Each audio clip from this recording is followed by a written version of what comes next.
Oi, pessoal. Boa tarde. Vamos começar a nossa live. Eu estou aguardando aqui a Nina, tá? A gente vai falar hoje sobre modernismo. Vai ser um papo muito interessante e estamos aguardando a chegada da Nina para que a gente faça esse bate-papo aqui fantástico.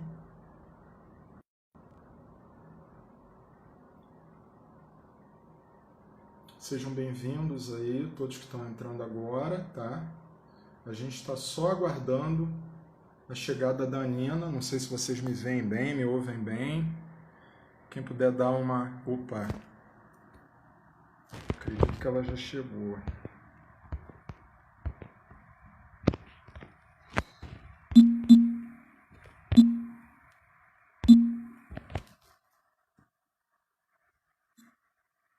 Já fiz o convite aqui para a Nina. Vamos ver se ela consegue entrar.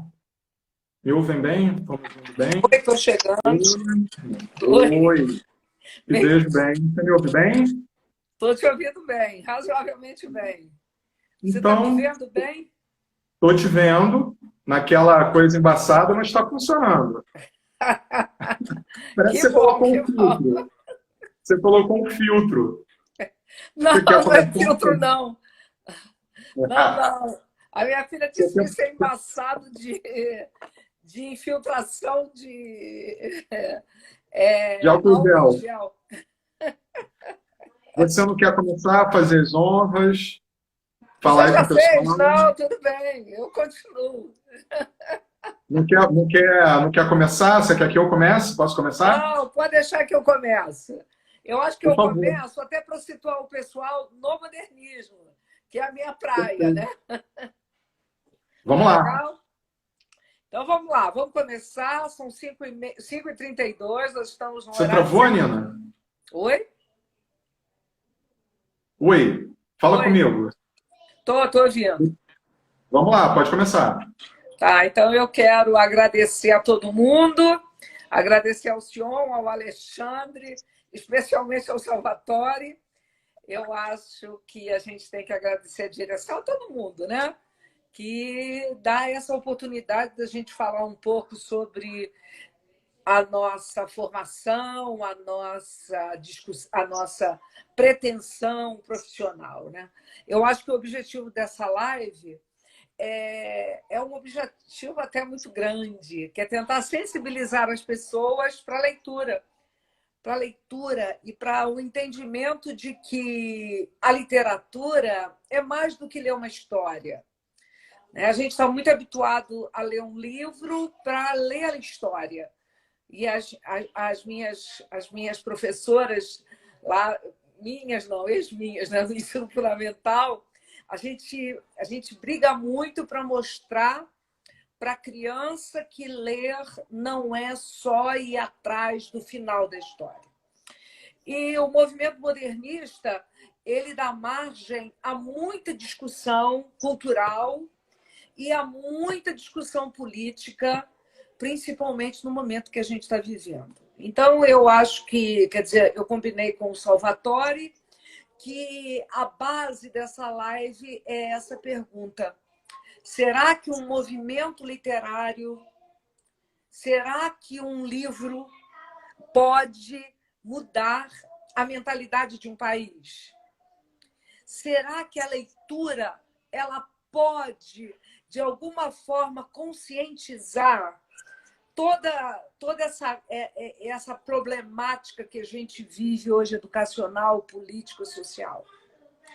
Então, a gente, quer dizer, pegou o movimento modernista e eu vou voltar com vocês um pouquinho no passado, na Semana de Arte Moderna de 1922. Né? Não é por questão de passadismo, mas Mário de Andrade diz que a cultura só se faz quando a gente também retoma o passado. Mas 1922 foi o ano-chave da Semana de Arte Moderna. 100 anos de independência do Brasil. Parece que foi escolhido a dedo. O ano foi escolhido a dedo. Né? Nós fazíamos 100 anos de libertação portuguesa E o movimento, Mário de Andrade, Oswald de Andrade, Menor de Delpíquia, Di Cavalcante, Tarsila do Amaral, Anita Malfatti, se reuniram e resolveram mostrar também uma independência estética brasileira.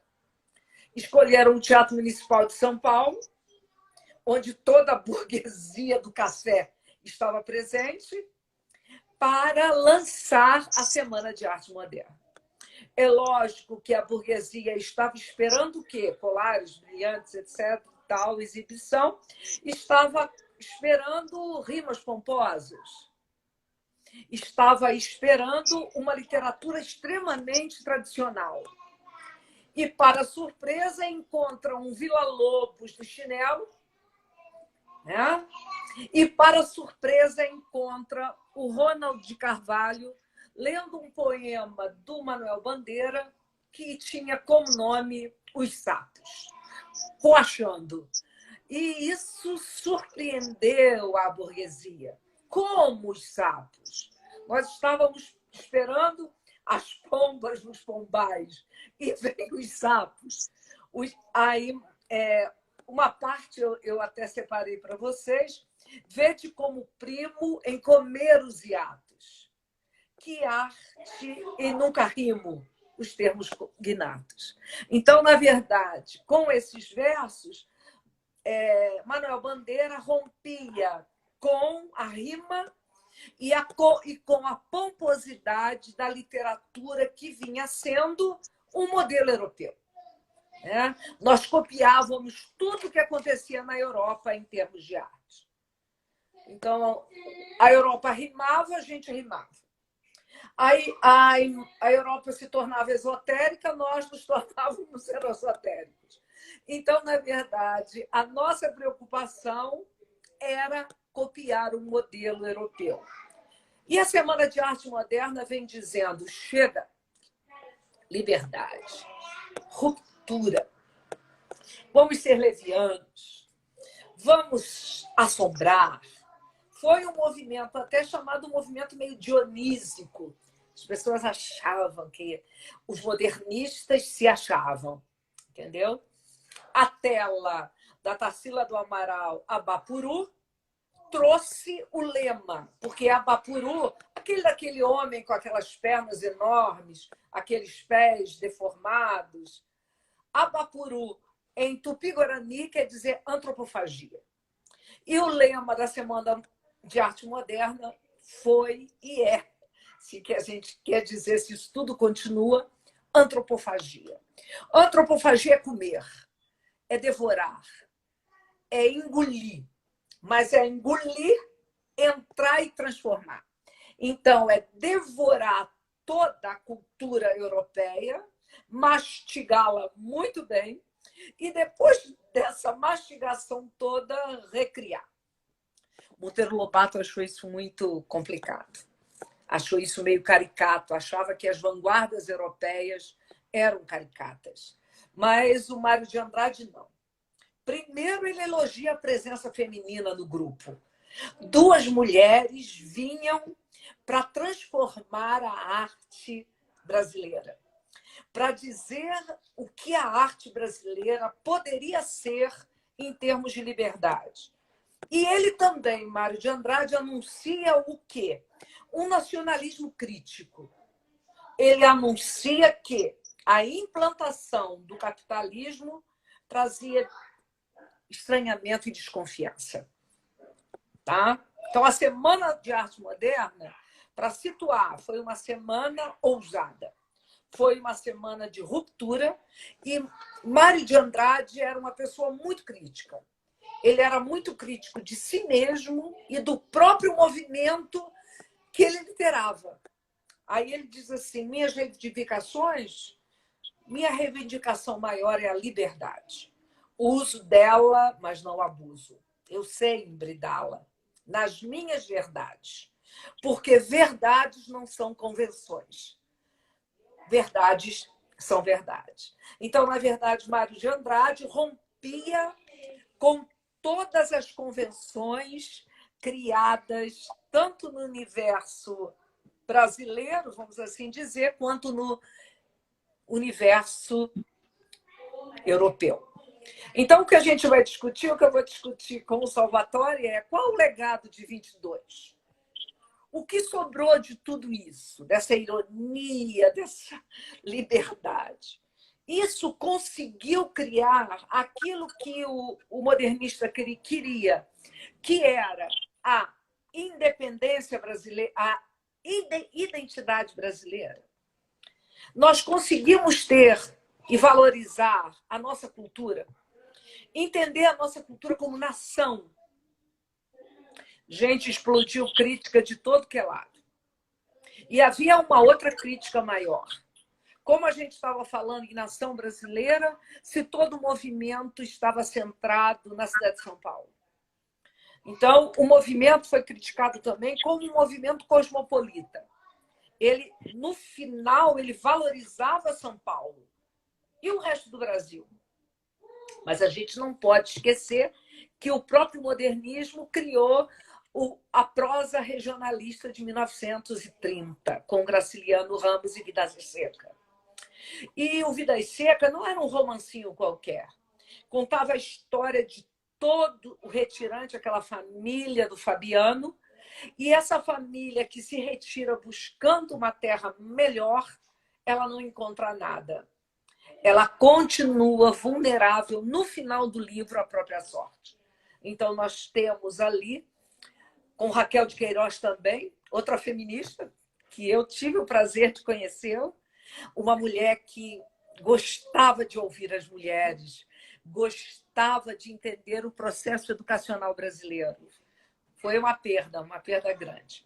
Mas voltando, estamos em 1928 agora com Mário de Andrade, que lança o livro Salvatore Macunaíma.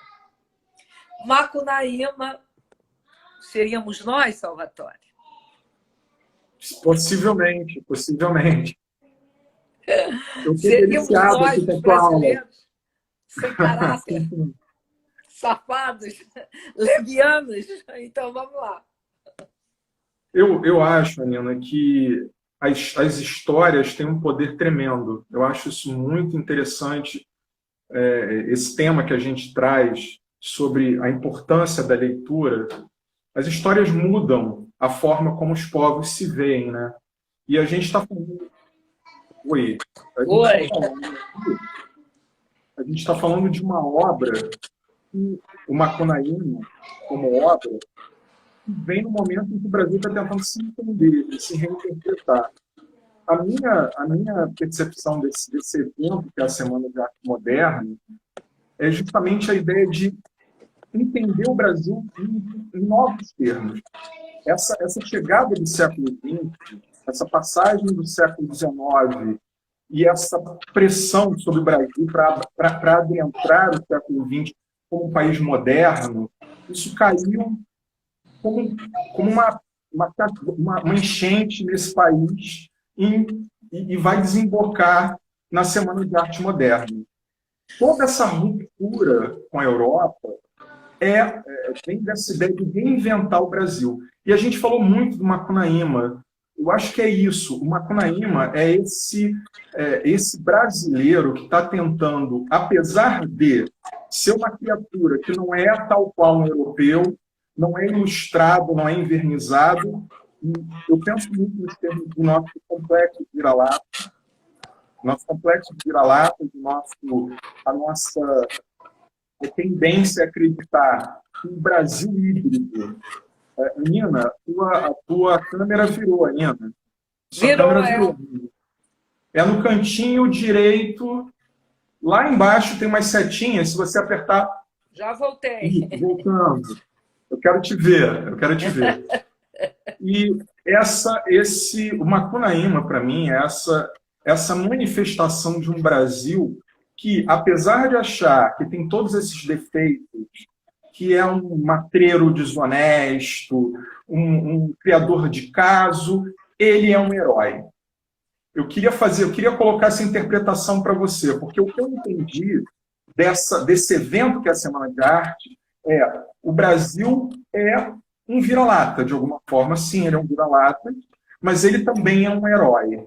Então a gente vai pegar esse passado brasileiro e vai ressignificar ele, vamos adentrar o século XX como heróis malditos, heróis problemáticos e preguiçosos. Aquela passagem do livro que fala: ai, que preguiça, essa é a frase do Macunaíma. Somos preguiçosos, nós não somos europeus, não somos alemães, não somos esse tipo de povo. Mas que povo nós somos? Eu acho. O que você acha dessa interpretação? Você acha que é uma tentativa de ressignificar a maneira como o Brasil se vê, de criar uma nova identidade nacional? O que você acha? O Salvatore, havia uma questão muito séria, né? A mídia criou um Macunaíma mais para esse lado safado, libidinoso, libertino, que transava com todos os mitos, com todas as lendas. Mas, não é isso? Encontrava um mito e ele transava. Ele não tinha pudor, né? Na verdade, essa falta de pudor, eu acho que é a amostra de um anti-herói que resiste a essa massificação. Ele resiste às convenções. Ele resiste ao colonialismo. Ele resiste aos preconceitos. Mas, infelizmente, eu acho que a mídia brasileira fez somente a leitura das safadezas de Macunaíma. Então, a gente acabou perdendo toda uma pesquisa científica do folclore brasileiro que o Mário de Andrade se dedicou. O Mário de Andrade não escreveu Macunaíma só intuitivamente, ou só por um conhecimento de uma lenda ou outra. Não, o trabalho dele é científico. O trabalho dele é de pesquisa insana. Então, eu acho que o livro ele tinha que ser revigorado, e o próprio filme, porque as pessoas que assistem ao filme falam comigo: nossa, menina, que filme pornográfico. Você não pode indicar isso para os alunos, né? É muita pornografia. Então, a leitura primeira é essa leitura.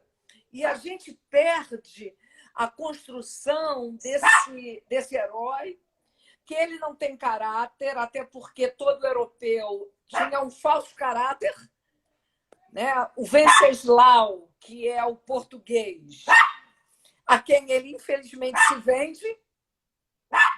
Macunaíma fez de tudo. É o meu cachorro. Macunaíma, ele se corrompe. Macunaíma é facilmente comprável. Macunaíma pode ser entendido até como os políticos brasileiros de hoje, né? Na época do Fernando Henrique, eu até falei isso, o jornalismo ele criou uma expressão que era a síndrome do Macunaíma. Quer dizer, fala-se uma coisa e na hora de agir, age-se diferente.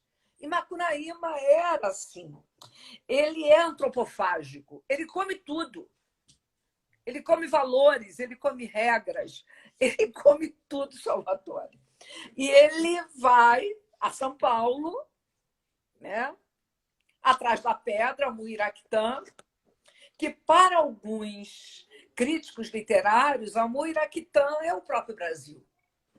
É a pedra da conquista brasileira, né? Ele tem a pedra nas mãos, mas ele perde.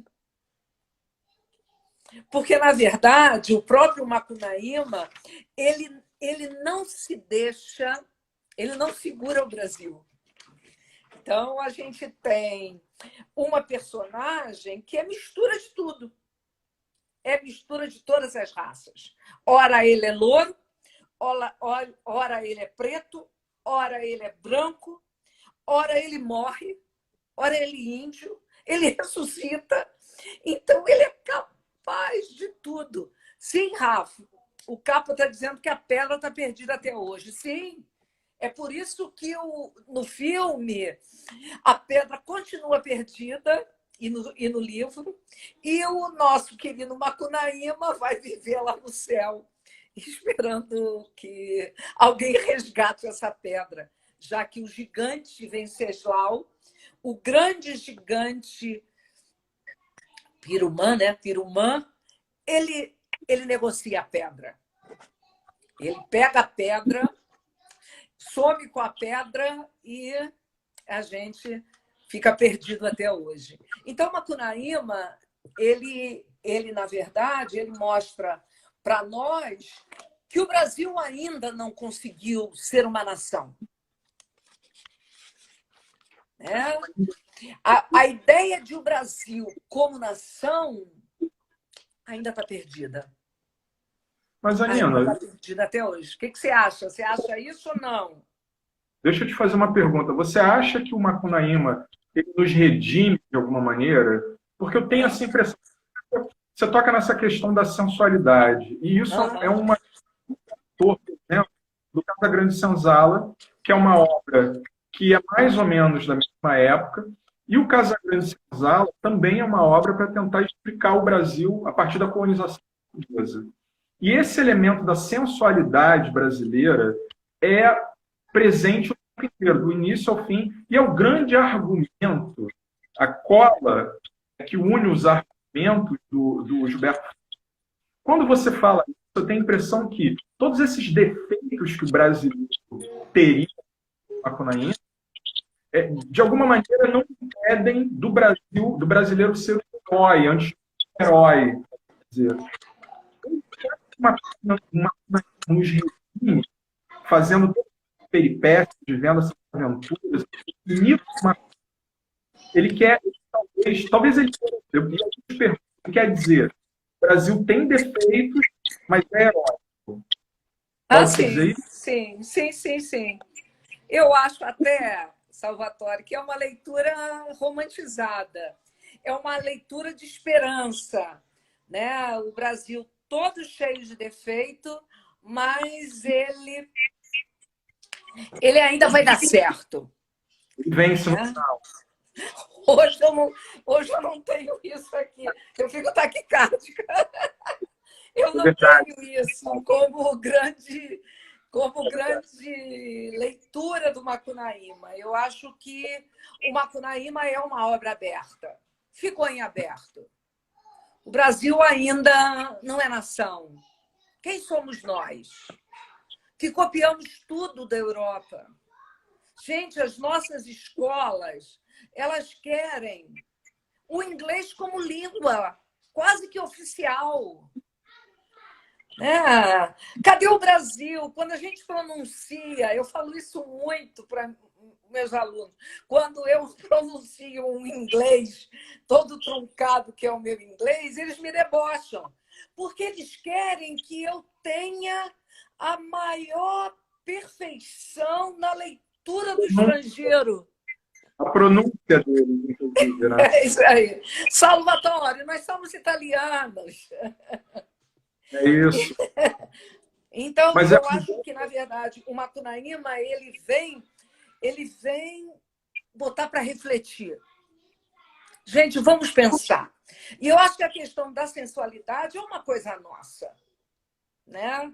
O africano é absolutamente sensual.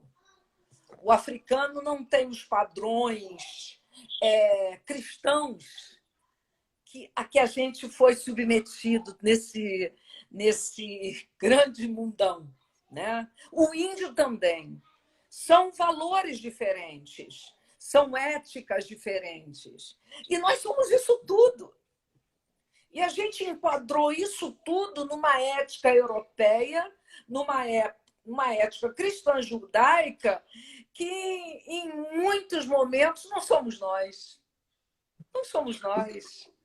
A gente não se identifica com nada, Salvatore. Quem somos nós? Não é isso?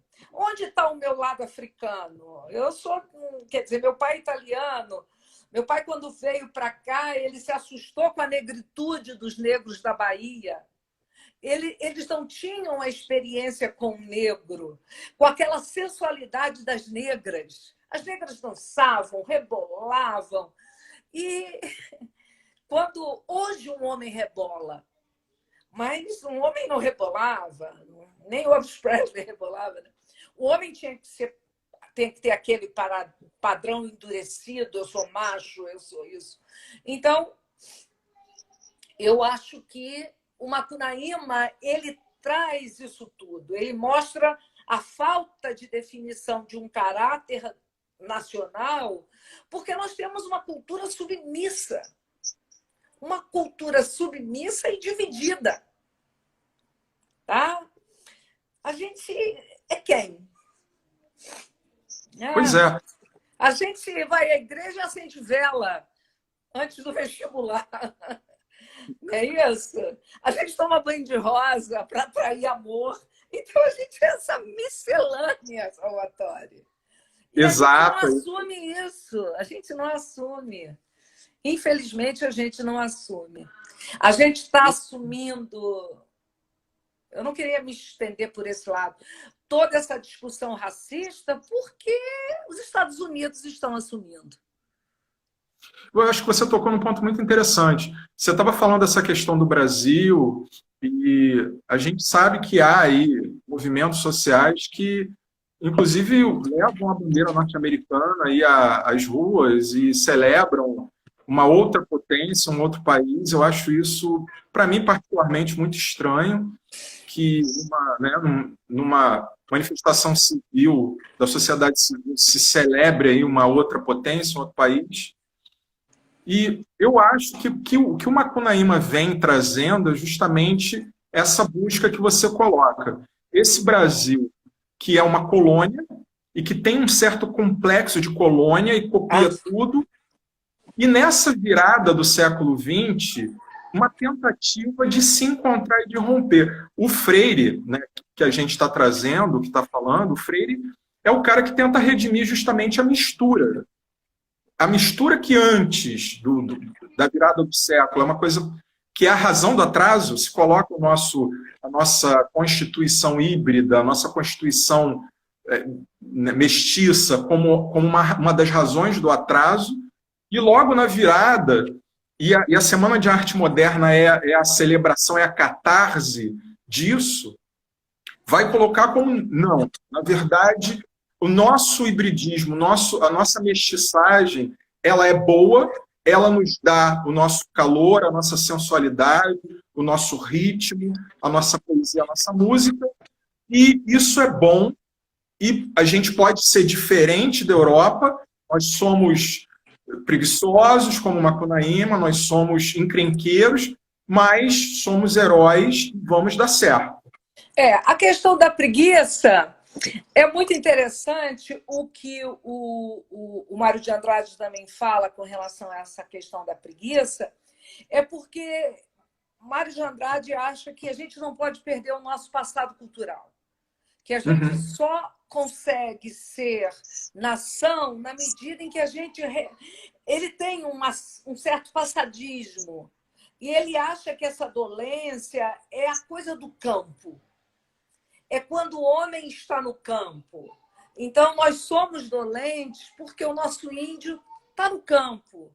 O nosso tem a figura do Jeca Cocu, não tem? A figura do Jeca. É isso aí. É isso aí. Né? O nosso sertanejo, ele está no campo. Ali estamos nós. Né? A cidade não dá cultura nacional. Ele diz que a cidade já sofreu tudo. A cidade é uma farsa. Inicialmente, ela foi idealizada. Não, São Paulo é isso, é aquilo. Né? Mas depois ela vê que ela se perdeu diante do gigante que é o capitalismo, que é o estrangeiro louro. Né? Então, ninguém vai resgatar a cultura de um país vivendo numa cidade como São Paulo. Né? Você vê que a gente... alguma coisa... O Caetano diz isso muito bem, né? São Paulo, né? O que é São Paulo? É uma máquina de fazer dinheiro? É uma máquina de correria? No Rio, a gente pode ter um pouco mais da cultura, Porque a gente está muito próximo do mar, a gente é mais dolente, o carioca é muito mais preguiçoso, apesar que isso também pode ser um clichê, né? Um estereótipo, né? Nós somos cariocas e acordamos 5 da manhã, né? Se a gente for à central do Brasil, a gente vê o carioca acordando às 4, 3 horas da manhã. Mas a proximidade do mar faz com que a dolência acontece mais, não é? Então, o campo ele propicia que a cultura apareça. Eu fico impressionada como, nesse momento, aqui em São Paulo, por exemplo, a festa junina não existe. Né? Não existe a festa junina. Né? A festa junina deixou... Né? O Capa está dizendo, se a família real não tivesse vindo para o Rio, é isso aí, a gente seria Santos, e é verdade, e é verdade. Com todo aquele mar, com todo aquele porto, a gente seria Santos. Então, eu acho que, ao mesmo tempo, o Macunaíma tem a tentativa de fundar a nação brasileira, mas ele fracassa. Ele fracassa e vai para a constelação, aguardando quem possa dar ele pegar a Muiraquitã e trazê-la de volta, né? A gente ainda não tem isso. E o que a gente está vivendo é um fracasso maior. A gente não tem ministro da Cultura, a gente teve uma ministra da Cultura que surtou, né? Que surtou, absolutamente surtou, e ainda está sendo processada por marcas da ditadura, do que ela falou, do que ela disse, e a gente ainda não tem esse movimento do que somos, do que podemos fazer, né? De como podemos nos entender melhor. Eu gosto de fazer umas digressões pessoais, né? Quando eu fui a Paris, aí eu fui ao Louvre, eu tinha a expectativa de encontrar uma Mona Lisa mais alta que eu. Um quadro fantástico.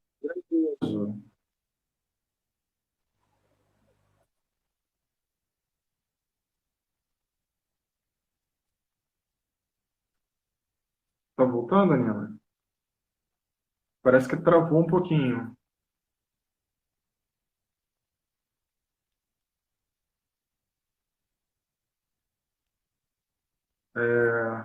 Vamos ver, gente, se a Nina volta um pouquinho. Opa, caiu, a Nina caiu.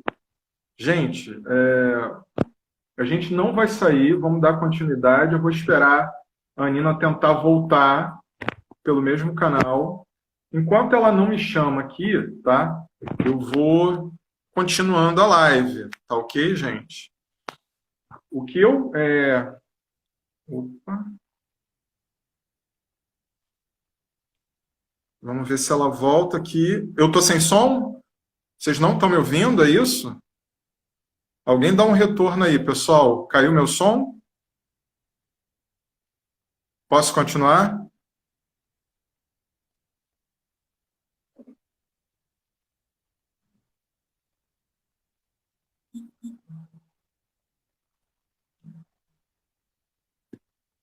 Já convidei novamente. Estou chegando. Pode preparando o feijão preto, que eu estou voltando. Que eu estou voltando. Fala, você estava falando da Mona Lisa. Estava falando da Mona Lisa, né? Então, tinha uma expectativa enorme de ver um quadro maravilhoso e eu encontro milhares de pessoas em torno de um quadro minúsculo. Aí, andando em Milão, andando por um museu, eu encontro a Tarsila do Amaral num cantinho, escondidinha.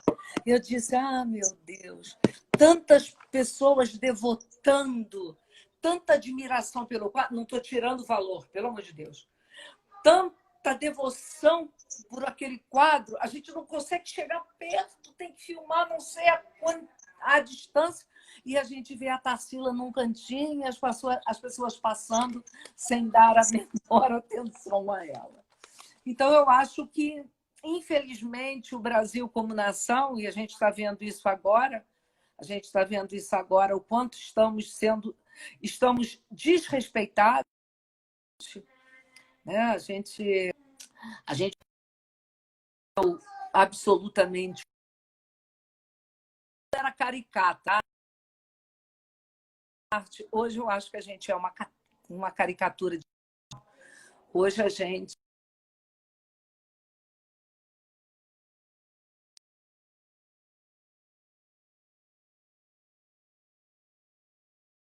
a pena, na verdade, eu queria sensibilizar as pessoas para lerem Macunaíma, ou então para assistirem ao filme, não com essa preocupação erótica, não, é com essa preocupação de entender o folclore e que naquele comportamento doido a gente possa entender, né, a nós mesmos, a nossa solidão. Eu acho que a gente está vivendo uma solidão política, uma solidão social, né? Ainda continuando com o Mário de Andrade, a gente está vivendo a Pauliceia Desvairada, né? Pauliceia Desvairada foi outro livro muito importante do Mário de Andrade e que mostra toda a loucura de São Paulo, mas mostra uma São Paulo louca, sofrida, com monstros devorando a humanidade. E eu acho que a gente está, quer dizer, nesse momento de Brasil. Nós estamos há 2 anos de 100 anos da semana, né? Em 2022, nós vamos fazer 100 anos da semana. E qual foi o legado dessa semana? O que o nosso aluno respeita de Macunaíma, de Mário de Andrade, né? Ou ele respeita todos esses joguinhos que estão aí influenciando toda uma cultura americana, todo um comportamento americano, né? Eu estou vendo que a Júlia está colocando que o nosso museu ainda pegou fogo. E é verdade. O nosso museu, a nossa história some. O nosso passado some, porque ninguém cuida dele. E, infelizmente, nem nós mesmos. Nem nós mesmos, né?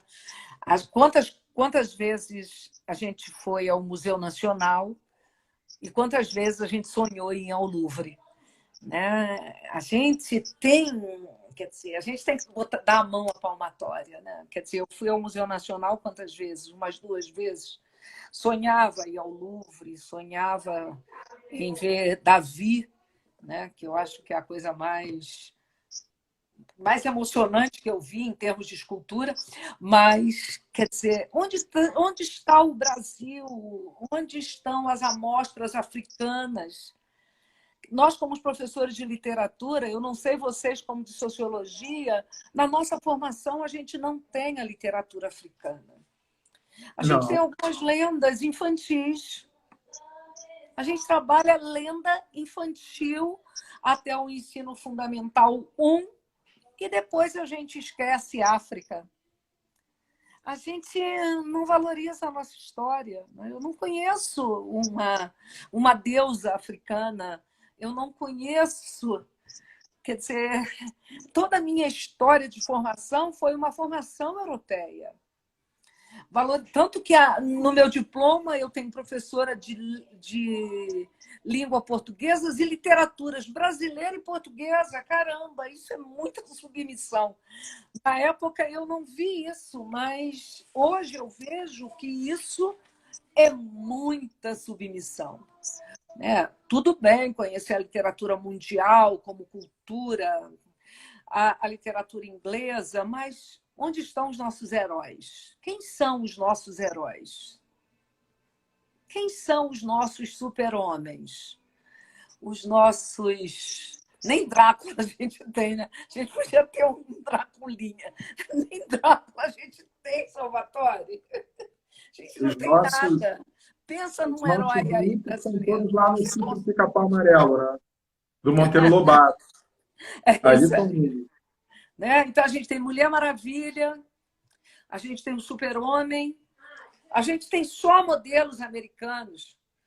O grande modelo brasileiro é a Turma da Mônica. Ela é autêntica brasileira. Né? Aquela menina é autêntica, aquele grupo é autêntico brasileiro. Mas a LOL faz muito mais sucesso. A Barbie faz muito mais sucesso. Infelizmente mesmo. Então, acho que o Macunaíma me fez pensar nisso tudo. E agora, por exemplo, eu revisitando o Macunaíma, há muito tempo que eu não leio, né? Revisitando o Macunaíma, a gente vê que realmente a nossa Muiraquitã ainda está perdida nas mãos desses poderosos, né? Poderosos brasileiros e poderosos estrangeiros. Então, qual é o legado da semana de 22, Salvatore? Né? Eu penso, Aninha, que a atualidade do Aninha é justamente essa nossa contínua percepção da nossa identidade. Esse Brasil, que eu acredito que a gente teve momentos em que o Brasil, de alguma maneira, reforça essa posição de colônia. Uma é quando chega, em 1808, quando chega a família real portuguesa, eu acho que é um exemplo, é uma gênese em si, porque vindo a família real para cá, esse desejo de ser colônia e a vinda da família se condensam numa coisa só, num grande evento de cultura e de identidade nacional que, de alguma maneira, me parece, sedimenta uma visão do Brasil sobre ele mesmo, que é esse Brasil desigual, injusto socialmente, essa ideia que depois o Freire resgata lá já no século XX com Casa Grande e Senzala, e é uma metáfora que eu sempre gosto de fazer entre a Zona Sul, os apartamentos e as favelas. Sim. A reprodução da cultura da Casa Grande e Senzala e toda essa dinâmica do forte sincretismo que é o Brasil. Quando, aquela passagem que eu acho muito legal, quando o Macunaíma vem no terreiro da Tia Seata participar de um candomblé, de uma macumba, como ele diz, aquela passagem é tão interessante porque a gente vê a mistura dessas divindades europeias, de anjos, demônios, dessas construções cristãs e de mitos africanos. E isso digamos, uma tentativa que eu acho que a Semana de Arte Moderna faz de lançar esse Brasil.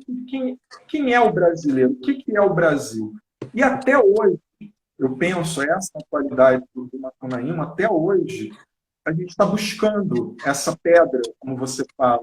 A gente está buscando encontrar o que é o Brasil e, recorrentemente, a gente já teve uma fase em que falar francês era fundamental, se você queria fazer parte da sociedade, os valores eram franceses, a filosofia, tudo voltava. Depois, os norte-americanos, que é a nossa atualidade, e toda essa história de uma parte da população, me parece, querer realmente que o Brasil seja colônia, querer que alguém nos diga o que fazer. É isso aí.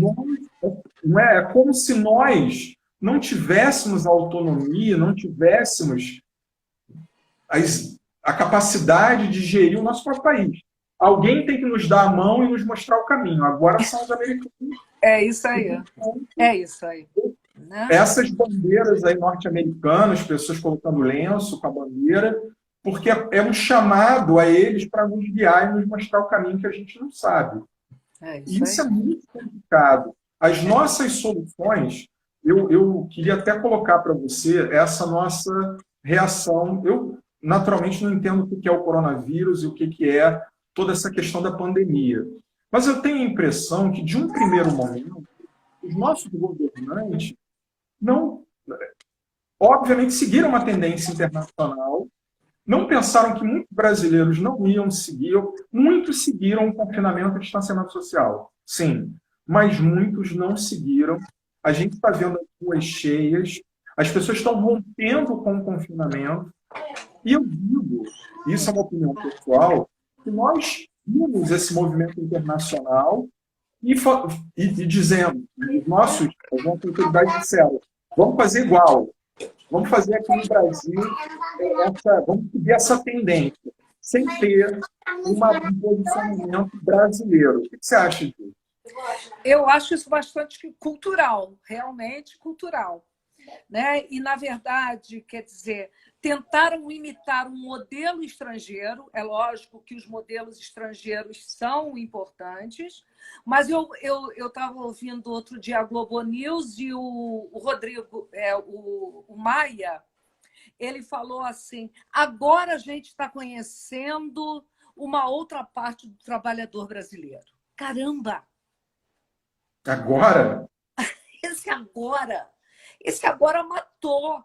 Quer dizer, esses homens trabalhavam com alguns dados, e esses dados deveriam ser dados um pouco mais antigos, sem uma renovação, e como esse brasileiro estava resolvendo a sua questão de sobrevivência.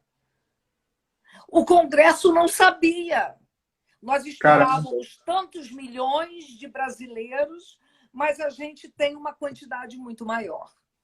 Então, na verdade, não foi vista a coisa no foco Brasil e uma situação sistêmica. Não, isso é consequência disso, é consequência daquilo. Então, eu não posso imitar o que aconteceu na Itália, eu não posso imitar o que o Trump diz, como nosso presidente imita, e, na verdade, a nossa realidade de Amazônia, de tribos indígenas, isso vai sendo resolvido, entre aspas, quando os problemas aparecem. Isso não foi pensado. O ministro Mandetta pensou, mas também pensou superficialmente. Ele pensava um pouco mais nas comunidades das periferias, sim, mas eu acho que as comunidades elas se mostraram firmes e fortes. Né? Eu esperava um número de mortos incontroláveis, né? E você vê que uma pessoa que mora com 6 pessoas em um quarto, ela se fortaleceu e ela, de alguma forma, ela segurou mais do que mora em apartamentos de 300 metros quadrados. Então, aqui em São Paulo, por exemplo, eu estava ouvindo o noticiário e estava se dizendo que o Covid, agora está em pessoas de alta renda, não de baixa renda, que era a nossa expectativa, era o nosso medo. Né? Porque você pressupõe que um poder econômico te dá cultura. Isso é um falso pressuposto. Né? A cultura te dá, a cultura vem até uma questão da luta para viver, da luta para sobreviver. Entende? Então, eu acho que, na minha opinião, a gente vê, por exemplo, eu vejo aqui um monte de médicos sendo colocados à frente de uma batalha que, na verdade, os grandes especialistas que sabem fazer, sabem pronar um paciente. Como é que um residente vem para pronar um paciente? Para entubar um paciente? Não tem orientação e nós não temos um esquema, quer dizer, de saúde que possa estar dando orientação a todas essas pessoas. Então, esses jovens estão suando, sofrendo, com uma quantidade de mortos nas mãos, porque estão batalhando sozinhos. Isso é muito doloroso dizer. Então, eu acho que a pandemia ainda mostra que não somos nação. Fora as monstruosidades que a gente tem ouvido do poder central. Porque, na verdade, o que a gente ouve são monstruosidades. A gente não tem um poder que se sensibilizou com a questão. Sim, a questão econômica é muito importante, quando tem um monte de gente passando fome. Mas a vida é tão mais importante do que isso. Sim, ou tão importante quanto, né? Então, eu fico... Quer dizer, no início, então, eu ficava extremamente deprimida por estar vendo isso, por estar vivendo isso, por não estar podendo gritar isso. Agora eu estou gritando hoje contigo, desculpe aí. Menina, eu creio que nós vivemos numa cultura de resolver e não prevenir. As nossas autoridades, elas primeiro esperam acontecer as coisas e depois vão resolver. Então, esse é um sintoma que você falou de todo profissional de saúde, do técnico de enfermagem até o médico especialista, todos eles serem expostos a uma situação de quase improviso, se vira. Não há nenhuma infraestrutura, nenhum suporte. E eu acho que se soma isso, eu acho muito importante você ter falado do governo, se soma um discurso que em nada assume a responsabilidade e não reconhece essa situação de risco que os profissionais de saúde, desse fronte de batalha que eles estão vivendo. E pior a coisa. A pessoa tem que estar lá, tem que se virar, tem que tentar resolver as coisas Isso. Eu vejo aqui minha filha desesperada dando orientações por telefone. Faça isso, faça aquilo. Por favor, lives de 2.000 pessoas. Porque as pessoas estão no desespero de como eu faço? Como eu faço? A gente viveu isso no magistério público, né? A gente saindo com 16 anos de idade da escola normal e colocavam essa professorinha para alfabetizar, né, crianças com uma série de deficiências, sem ter o menor. Então, ia afeto misturado com ensaio e erro, e isso é danoso, isso é extremamente danoso. Mas nós estamos quase em cima da hora, né? São 18h22, tinha tanta coisa para falar. Das escolas de samba, nossa mãe, as escolas de samba. A gente tinha combinado com as escolas de samba. Elas não Queria entraram falar do tropicalismo do Caetano Veloso, que, na verdade, foi uma outra semana de arte moderna dos anos 80. Genial.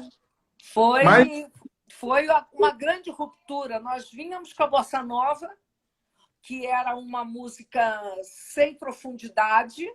Depois entramos nas músicas de protesto, Geraldo Vandré, Sérgio Ricardo quebrando violão. Eu acho que esses nossos alunos não viveram isso, né? Mas a gente gritava. Festival da Canção era como Fla-Flu, porque as ideologias estavam...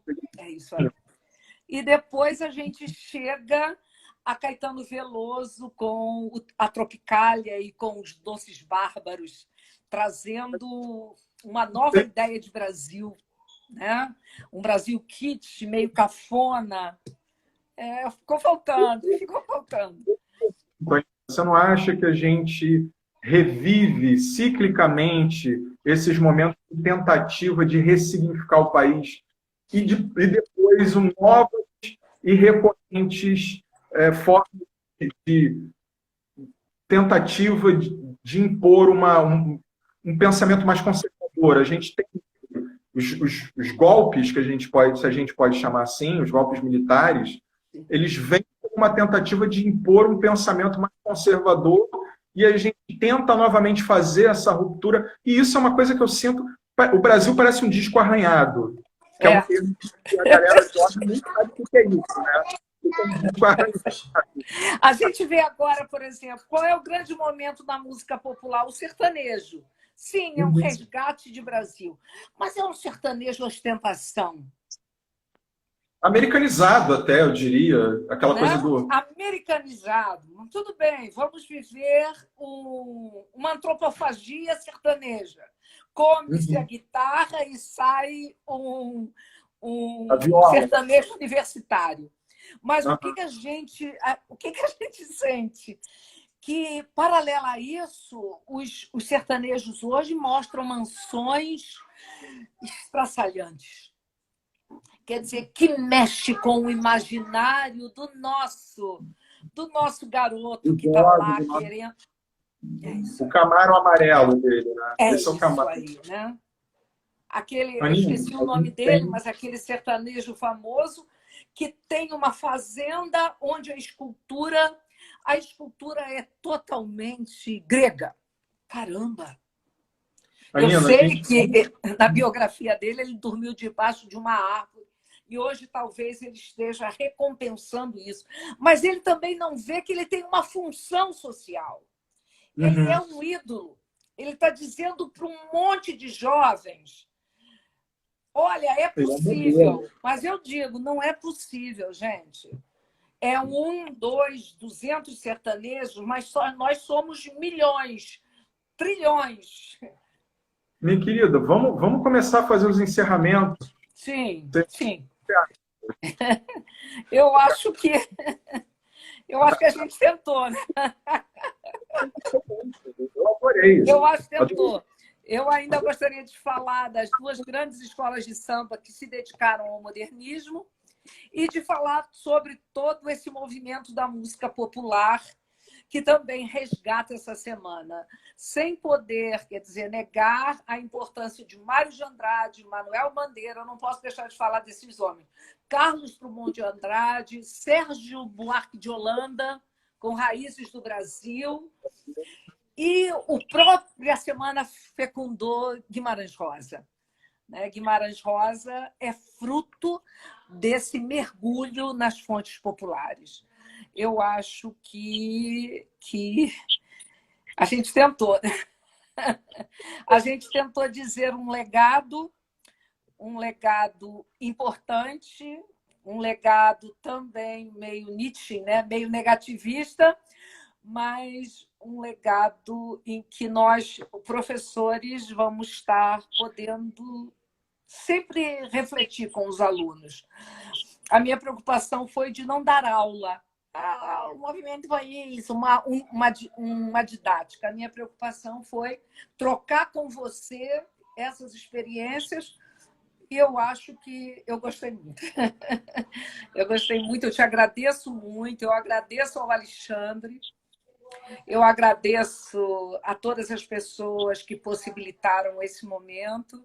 Agradecer aquele pai ali que deixou um elogio, que a presença dos pais, essa presença é fundamental, ela nos incentiva a fazer realmente um trabalho em que a gente possa resgatar, nem que for uma gotinha de Brasil.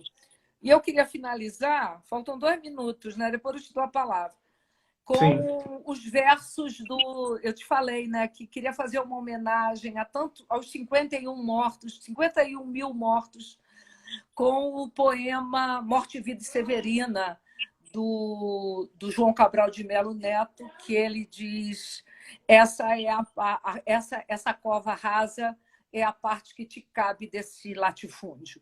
Então, toda vez que eu olho aquelas covas sendo cavadas para colocar pessoas sem enterro, sem um ritual, né?